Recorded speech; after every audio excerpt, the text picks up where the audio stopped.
Thank you. Now, as you know on Look East, we've been looking at different constituencies over the last few weeks. Let's have a look at a very important one for all of the major parties, which is Ipswich. In the run-up to most elections, people always talk about bellwether seats. Ipswich is one of them. They're seen as trendsetters, swinging with the national tide. In short, whichever party secures victory here should also secure the keys to number 10. That's the theory. Bellwether is a very old word. It refers to a ram, the wether, who had a bell tied round its neck. The rest of the sheep would always follow. And the sound of the bell gave an early indication in which direction the flock was heading. We'll pay a fleeting visit to one of England's most historic towns, Ipswich. The town had a Labour MP when this film was taken in 1943, and it's been red for the bulk of the 74 years since then.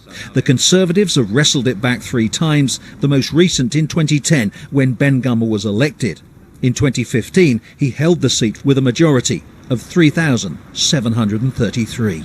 Our blueberry or raspberry mixer match, 2 tonics for £1. Change in the town has been dramatic. It's more multicultural than ever, with an estimated 70 different languages spoken here. It was once a powerhouse of heavy engineering, then a focus for telecoms and insurance. Now a regenerated waterfront has seen tourism emerge as a key economic driver. Destination Ipswich provides work for 2,500 people and generates around £240 million a year. Well, I think this could be, if we play our cards right, some of the most exciting years for Ipswich in its history.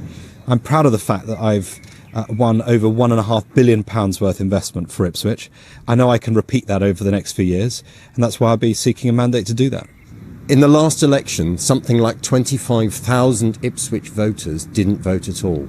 Now, Ben Gummer got the 3,500 majority, but if only half of those 25,000 people bother to vote this time, I think that we can win.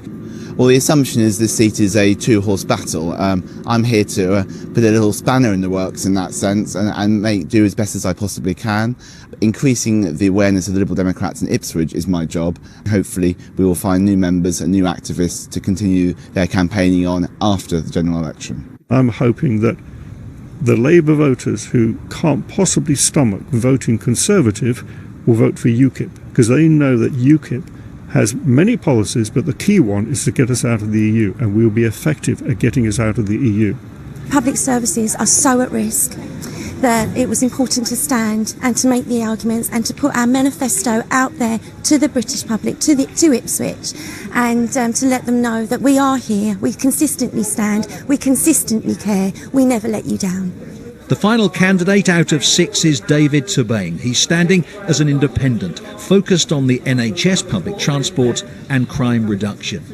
For all of them, all that's left now is a week of non-stop campaigning in this marginal seat before we find out who the voting flock chose to follow.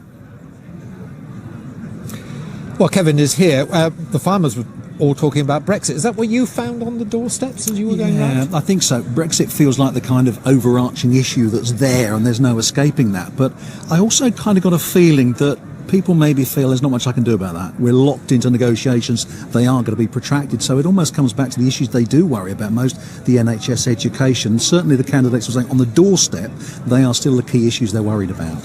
And I mean, you say this is a bellwether seat, and it is very important, so they're putting a lot of effort in. Yeah, I mean, all of them will be targeting because, as I said in that report, it's the one they all watch, and it's a real indicator, and there's no getting away from that. Ipswich in the past has had a bit of a habit of being unpredictable, so it's a difficult one to call. I'm not a betting man, but I wouldn't be putting money on how it will go, but certainly it's a huge indicator, and that's why, yeah, they're targeting, and they'll all be watching it.